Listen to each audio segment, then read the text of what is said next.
Welcome to our channel, where we bring you the most inspiring and life-changing stories. Today, you are about to hear a story that is not just about success. It is about struggle, pain, determination, and the power of never giving up. This is the story of a young boy who had nothing. Not a single penny, not a comfortable home, not even enough food to eat. A boy who lost everything at a young age, who had no one to help him, and who faced hunger, loneliness, and endless hardships. But that boy did not accept his fate. That boy refused to give up. He walked for 2 years, covering a distance of 470 kilometers, with no money, no food, and no shelter. He faced storms, hunger, and exhaustion, but he never stopped. That boy later became the founder of the world's most powerful luxury brand, Louis Vuitton. How did he do it? How did a homeless, hungry boy become the creator of a billion-dollar empire? How did he turn his pain into power and his struggles into success? Everything in this story is true. Every struggle, every success, and every detail. Watch the full story to truly understand the journey from nothing to ultimate luxury. Trust me, you won't regret it. This story isn't just inspiring. It's a powerful way to improve your English. With engaging storytelling, rich vocabulary, and real-life lessons, you'll learn naturally while enjoying an incredible journey. Now let's begin from the very start. In the year 1821, in a small village called Angers, France, a baby boy was born into a poor family. His name was Louis Vuitton, but life did not welcome him with comfort or wealth. From the moment he was born, he was surrounded by hardship. His father, Xavier Vuitton, was a carpenter, a hard-working man who built furniture and small wooden structures. His mother, Coronne Gaillard, was a hat maker who spent her days sewing hats for local women. They worked day and night, yet their earnings were barely enough to buy food. Louis grew up in a tiny wooden house with a leaking roof and cold, damp floors. Winters in Angers were brutal. Snow covered the village for months, and cold winds made life even harder. There was no heating, no warm blankets, and no comfortable bed. Louis and his family had to survive with whatever they had. At a young age, he learned that life was not fair. He did not have the toys that rich children had. He did not go to school like them. Instead, he spent his childhood helping his father in carpentry, carrying heavy wooden planks, hammering nails, and cleaning sawdust from the floor. His hands were rough, his clothes were torn, and his stomach often remained empty. But Louis was different from other children in his village. Even though he was poor, even though he had nothing, he had something that others did not. A dream. Every day, travelers passed through his village. Rich men and women dressed in fine clothes, carrying large wooden trunks and suitcases. Louis would watch them with fascination. Where were they going? How far were they traveling? Who made those beautiful trunks they carried? He had never seen the world beyond his small village, but his heart longed to know more. He was curious, hungry for knowledge, and desperate for a better life. But fate was not kind to him. When Louis was just 10 years old, his mother fell sick. There were no hospitals in the village, no doctors to treat her. Day by day, her condition worsened. One morning, as the sun rose over the hills, Louis's mother took her last breath. She was gone. Louis stood by her grave, silent, unable to cry. His world had fallen apart. His father, broken by grief, became distant and cold. He no longer had the strength to take care of Louis. For the first time, Louis felt completely alone. But in that moment of pain, he made a decision. He would not stay in this village forever. He would not accept a life of poverty. He would leave. He would chase his dream. But how? At the age of 13, Louis had no money, no horse, and no food. Paris, the city of dreams, was 470 kilometers away. It was impossible. Or was it? One evening, as the village prepared for sleep, Louis packed a small bag. He had no map, no guide, only a dream. He did not tell his father. He did not say goodbye to anyone. Before the sun could rise, before anyone could stop him, Louis took his first step on the long road to Paris. He did not know what lay ahead. He did not know how he would survive. But he knew one thing. He could not stop. He walked for hours, then days, then weeks. His feet were sore, his body weak. Sometimes kind strangers gave him food. Other times, he went to bed hungry, lying under trees, using his bag as a pillow. He crossed forests, mountains, and rivers. He worked as a farm helper in small villages, earning food in exchange for labor. Rain soaked his clothes, winter winds burned his skin, but he never turned back. He was tired.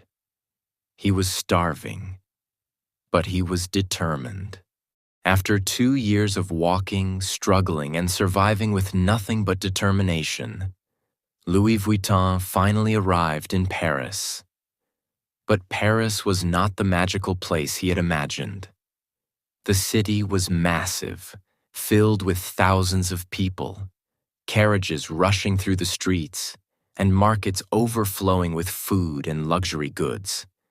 The air smelled of fresh bread, roasted coffee, and perfume. Things Louis had never experienced in his poor village. But there was also another side to Paris. The streets were dirty, packed with beggars, thieves, and struggling workers who barely made enough to eat. The reality was harsh. Paris was not a place that welcomed the poor. And Louis had nothing.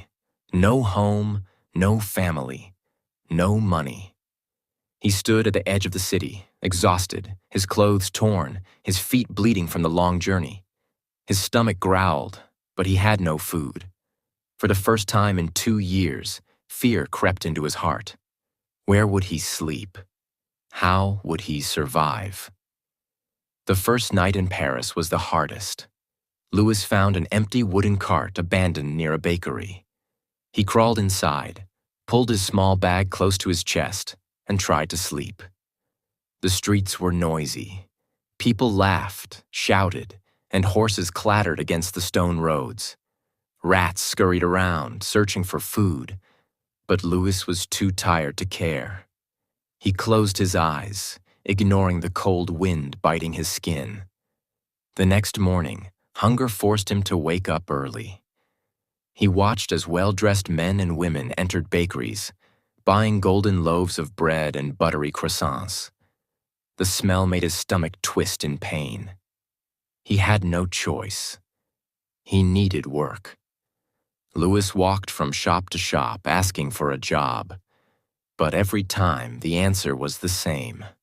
No experience, no work, no connections, no chance, no money, no food. Paris was cruel to those who had nothing. Days passed, and Louis grew weaker. He ate scraps from the market, picking up leftover bread from the ground when no one was looking. His body ached. His clothes were dirty. He had never felt so alone. But he refused to give up. One evening, as the sun set over the city, Louis noticed a man struggling to carry a large wooden trunk into a shop. The man was sweating, his hands shaking from the weight. Without thinking, Louis ran forward and grabbed the other side of the trunk. The man looked at him in surprise but said nothing. Together, they lifted the trunk inside. The shop was unlike anything Louis had ever seen. Wooden trunks of all shapes and sizes lined the walls, some covered in leather, others decorated with brass locks and golden initials. It was a workshop, one of the finest in Paris. The owner of the shop, Monsieur Maréchal, watched Louis with sharp eyes. "You're strong for a boy your size," he said. "What's your name?" "Louis Vuitton, sir? What do you want?" Louis took a deep breath. This was his chance. "I want to work." Maréchal raised an eyebrow.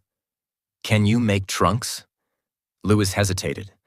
"No, sir, but I can learn." The old man chuckled.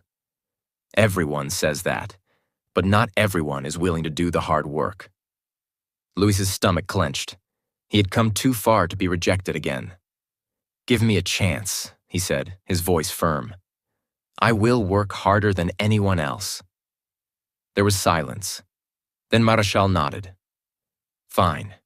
You start tomorrow. But don't expect money yet.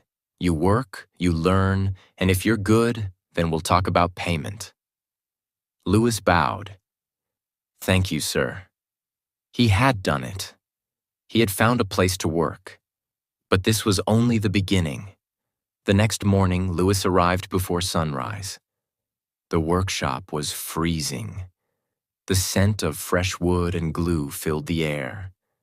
Tools were scattered across wooden tables: hammers, saws, chisels, and needles for stitching leather. Louis was assigned to sweep the floor, fetch tools, and clean up after the workers. At first, he didn't mind. He was just happy to be inside, away from the cold streets. But weeks passed, and he was still only doing basic tasks.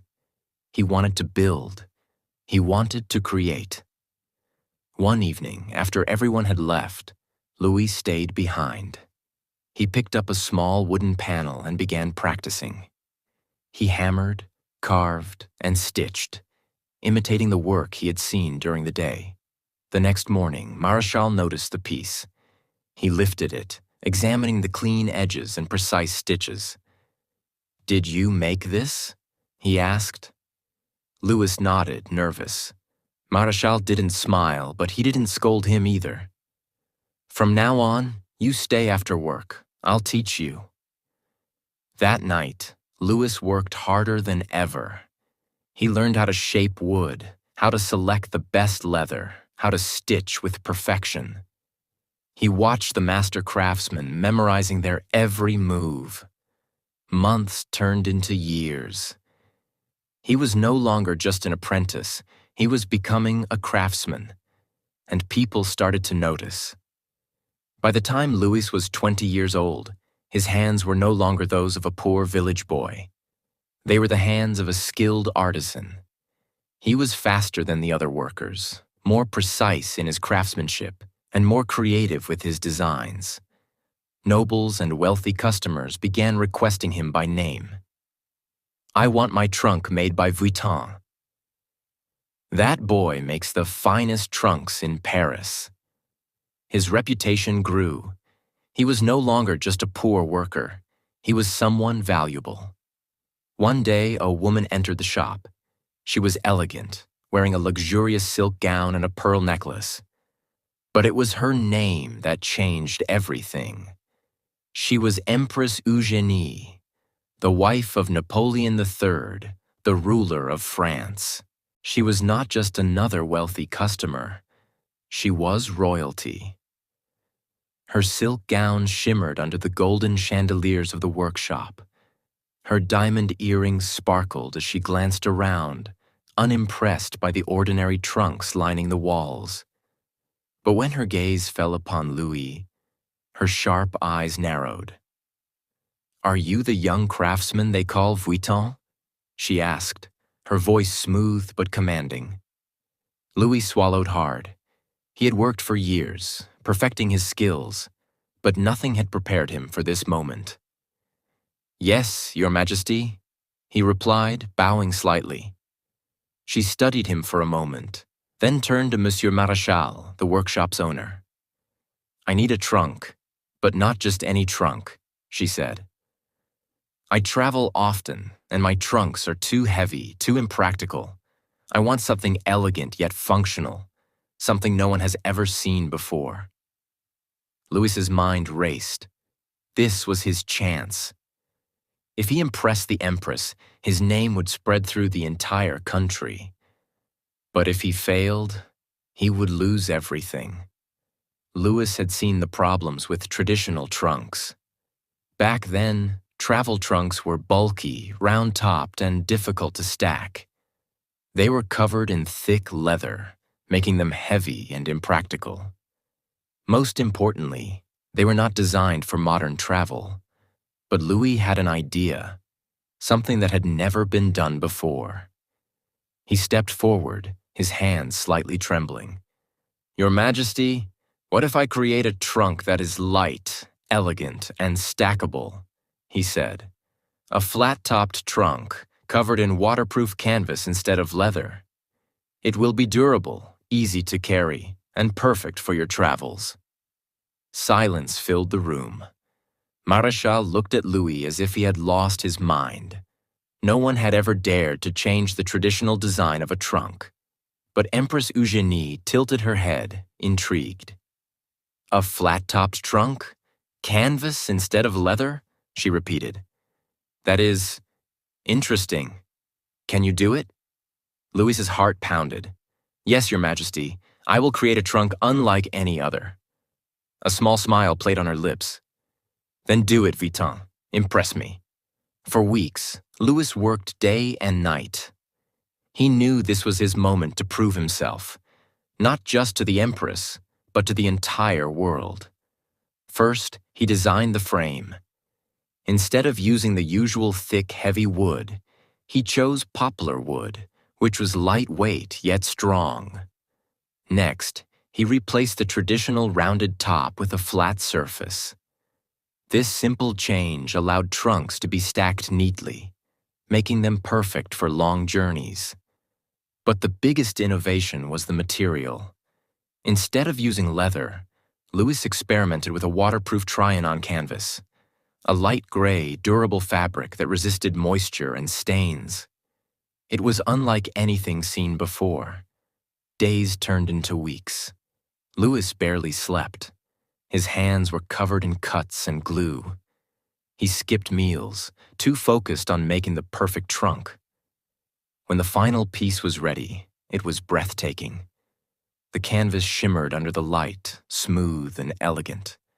The brass locks gleamed, securing the trunk tightly. The craftsmanship was flawless. It was not just a trunk. It was a masterpiece. The day of the presentation arrived. Louis stood in the grand hall of the Empress's palace, his heart pounding.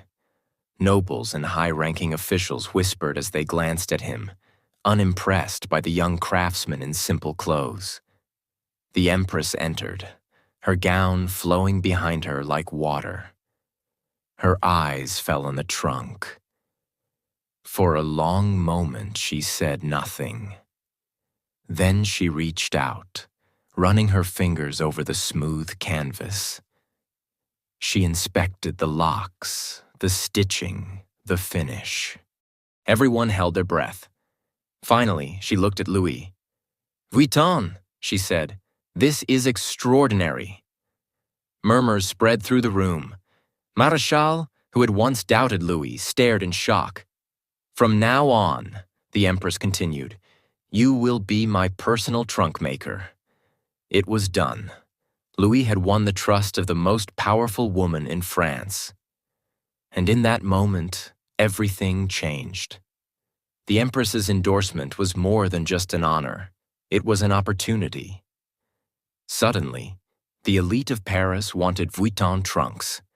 Aristocrats, politicians, and wealthy travelers all placed orders. But there was a problem.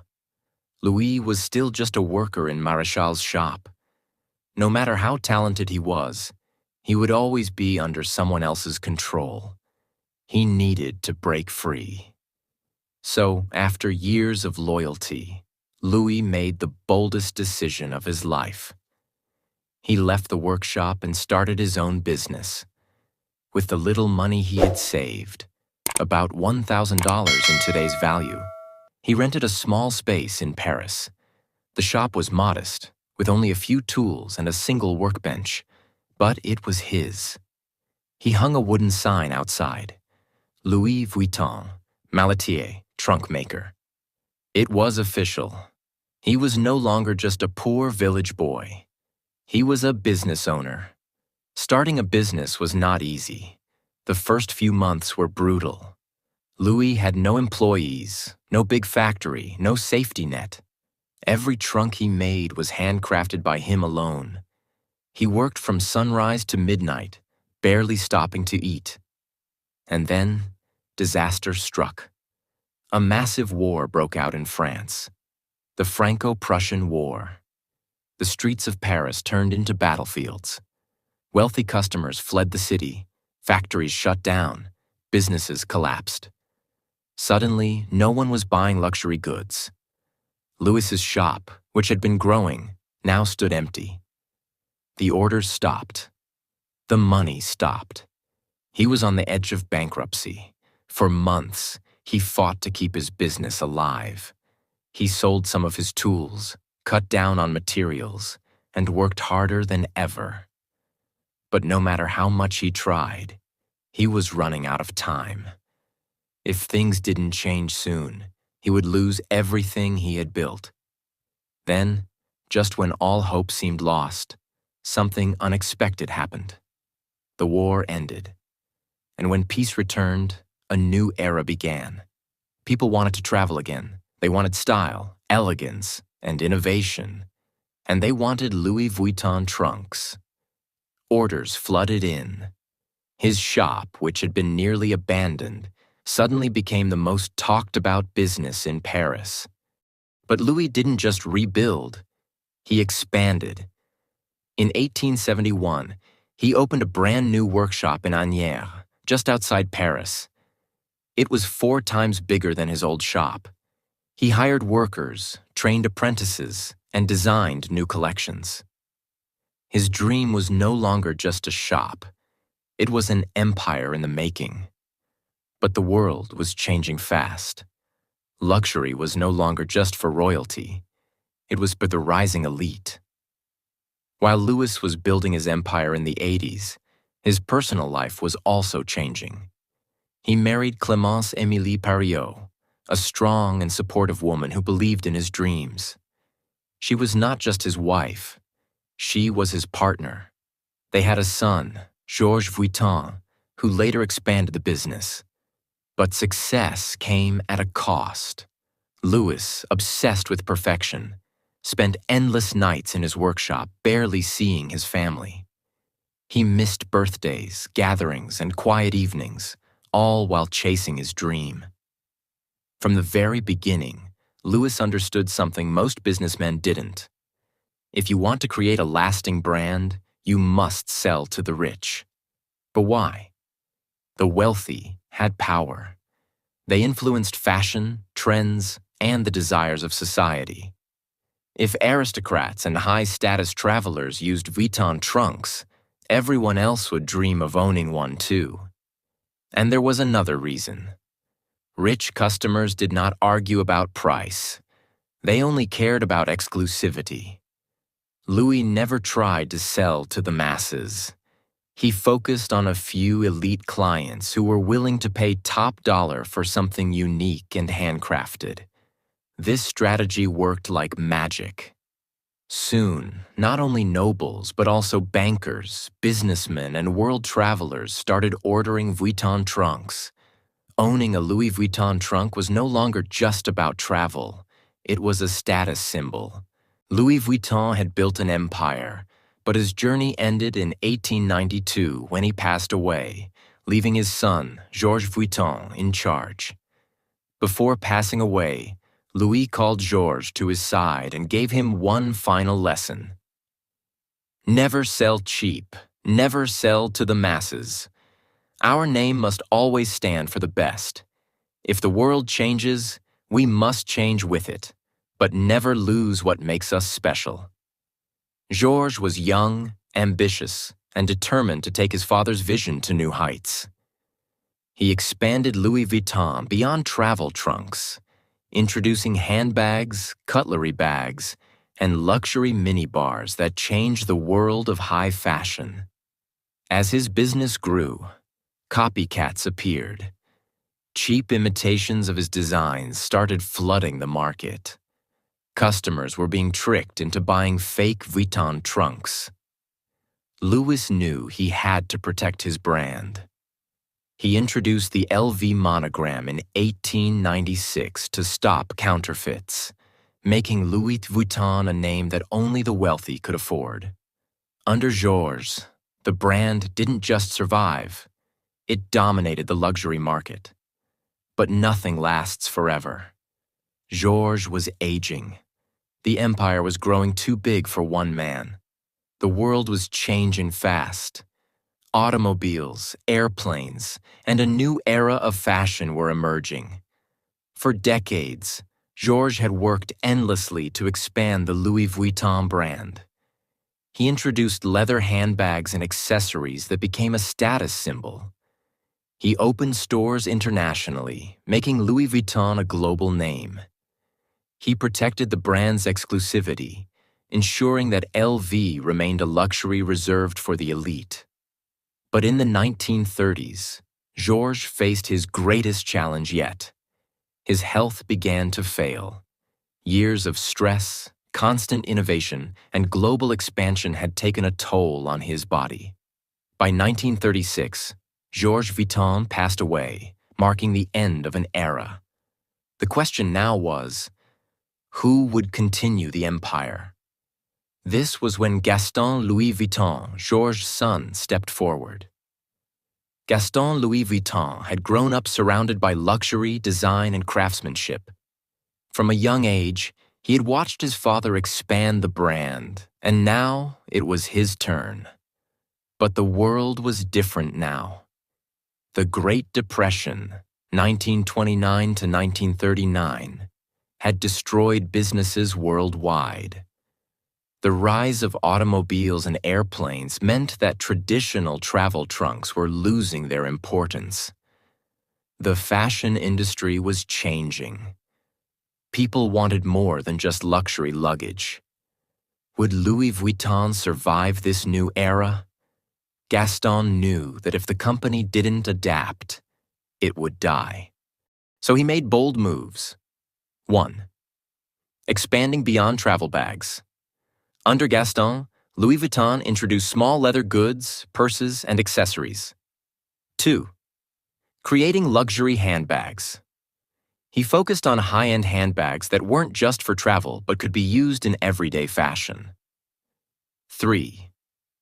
Innovating in design. He experimented with new styles, making Louis Vuitton more fashion-forward. But before he could push his vision further, World War II erupted, putting everything at risk. During World War II, 1939 to 1945, France was occupied by Nazi Germany.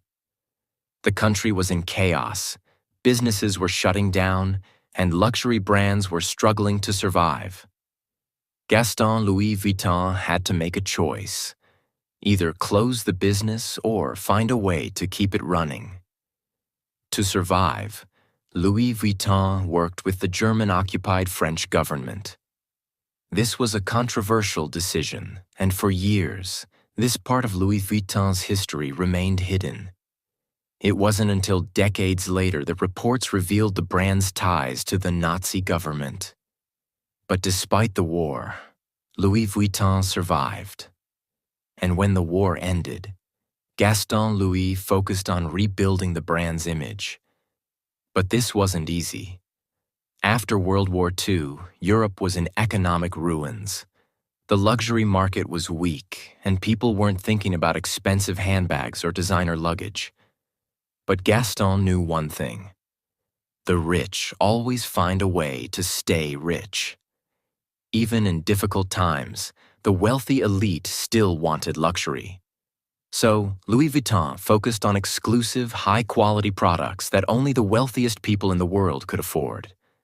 This strategy worked, and by the 1950s, Louis Vuitton was back on top. During this time, Louis Vuitton introduced some of its most famous handbags, including the Speedy bag, designed for fashionable women on the go; The keep-all bag, a stylish modern alternative to traditional luggage. The Noé bag, originally made for carrying champagne bottles in luxury. Louis Vuitton was no longer just a travel brand. It had become a fashion icon. But Gaston Louis was getting older. Who would take the empire into the next generation? By the 1960s, Louis Vuitton had grown into one of the most respected luxury brands in the world. But the world was moving faster than ever. New fashion trends were emerging. The wealthy class was expanding. Competition in luxury was increasing. Gaston Louis knew the company needed fresh ideas. So he brought in his son-in-law, Henri Racamier, to help modernize the business. Henri was a brilliant businessman with a vision. He believed that Louis Vuitton could become bigger than ever. His goal? Turn Louis Vuitton into the most powerful luxury brand in history. And this decision would change everything. By the late 1970s and early 1980s, Louis Vuitton was already an established luxury brand, known for its exclusive luggage, handbags, and accessories. But it was still operating like a traditional family business. The world was changing, and if Louis Vuitton wanted to dominate, it needed a new strategy, a new vision, and a new kind of leadership. This was when Henri Racamier stepped in. Henri Racamier wasn't a designer, and he wasn't a traditional businessman. He was a visionary. When he took control of Louis Vuitton, he saw one thing clearly. This wasn't just a brand. It was an untapped gold mine waiting to explode into a billion-dollar empire. But there was a problem. At that time, Louis Vuitton was selling only to a small group of elite customers in Europe. It was respected but not yet a global powerhouse. So Henri made bold, risky moves that would change the history of luxury forever. 1. Expanding to the richest markets. Instead of just selling in France, he pushed into the US, Japan, and the Middle East, places where the wealthiest people in the world were hungry for luxury. 2. Raising the prices. Henri knew one thing. The more expensive an item is, the more people desire it. He increased prices to levels that only the rich could afford. A Louis Vuitton handbag wasn't just an accessory. It was a symbol of status. 3. Luxury shopping experience. Louis Vuitton stores were no longer simple shops. They became palaces of luxury where customers felt special. Every store had private shopping areas, champagne service, and VIP treatment. But this was just the beginning. Louis Vuitton wasn't trying to sell to everyone. The brand targeted the top 1% of the world. The millionaires, billionaires, celebrities, and royalty. This was why they introduced limited edition bags, exotic leather products, and even private made-to-order collections. Some of the most exclusive Louis Vuitton products included crocodile skin handbags. Some LV bags are made from real crocodile leather, which makes them extremely rare and expensive. Prices for these bags start at $50,000 and can go up to $100,000 or more. Python and ostrich skin bags. These bags are handcrafted using python, ostrich, and other exotic skins, making them not just accessories but collector's items. Custom mini bars and cutlery bags. Louis Vuitton even introduced luxury mini bars and cutlery bags for the ultra-rich, designed to be used in private jets and yachts. These items could cost hundreds of thousands of dollars. Unzippable travel trunks. One of the most iconic LV products is the custom-made travel trunk, which can cost up to $500,000 depending on the customization. But there was one problem. When a brand becomes too exclusive, counterfeiters start trying to copy it. As Louis Vuitton's popularity grew, fake LV bags flooded the market. In the 1980s, knockoff versions of Louis Vuitton handbags were being sold on the streets of Paris, New York, and Tokyo. This was a huge threat to the brand's image. If everyone had a Louis Vuitton bag, it wouldn't be special anymore. So Henri Racamier launched one of the biggest anti-counterfeiting campaigns in history. Louis Vuitton hired special teams of investigators to track down and shut down counterfeit factories. They worked with governments to pass strict anti-counterfeiting laws. They introduced special security features in their products to make them harder to fake. But Henri knew that to truly dominate the market, Louis Vuitton needed to become more than just a luggage brand. So he made a historic move. In 1987, Henri Racamier made a game-changing decision. He merged Louis Vuitton with Moet and Chandon, a luxury champagne brand, and Hennessy, a premium cognac brand, to create LVMH, Louis Vuitton Moet Hennessy. This was brilliant because now Louis Vuitton wasn't just a fashion house, it was part of the world's biggest luxury group. With this merger, LVMH controlled dozens of luxury brands, expanded into fashion, jewelry, cosmetics, and alcohol, became the richest luxury company in the world. But Henri Racamier didn't get to enjoy his empire for long. As LVMH grew, a new player entered the scene, a young businessman named Bernard Arnault. Arnault was hungry for power. He saw that LVMH was a golden opportunity, and he wanted to take control. In 1989, he used aggressive business tactics to push Henri Racamier out and took full control of LVMH. This move was controversial, but it made Bernard Arnault the most powerful man in luxury fashion. Once he had full control, Bernard Arnault transformed LVMH into a financial powerhouse. He expanded into new markets like China, Russia, and India. He bought luxury brands like Dior, Givenchy, and Fendi, making LVMH the most powerful fashion group in the world. He introduced super high-end products with prices reaching millions of dollars. Today, under Bernard Arnault, LVMH is worth over $500 billion, making it the richest luxury company in the world. Arnault himself is often ranked as the richest person on earth, with a net worth of over $200 billion. Today, Louis Vuitton represents exclusivity. Owning an LV bag means you've made it in life. Luxury craftsmanship. Every Louis Vuitton product is handmade by the best artisans in the world. A status symbol.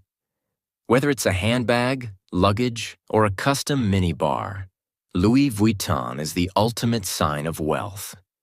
Even after 170-plus years, Louis Vuitton remains the most powerful luxury brand in the world. And it all started with one young man, Louis Vuitton, who had nothing but a dream. Louis Vuitton's story is a lesson in determination, vision, and risk-taking. From a poor boy in a small village to the biggest luxury empire in the world, Louis Vuitton proves that hard work and innovation can change everything. Every step, from handcrafting trunks to creating billion-dollar handbags, was built on excellence and exclusivity. And even after wars, economic crises, and battles for control, Louis Vuitton has stood the test of time. This is more than a brand, it's a legacy.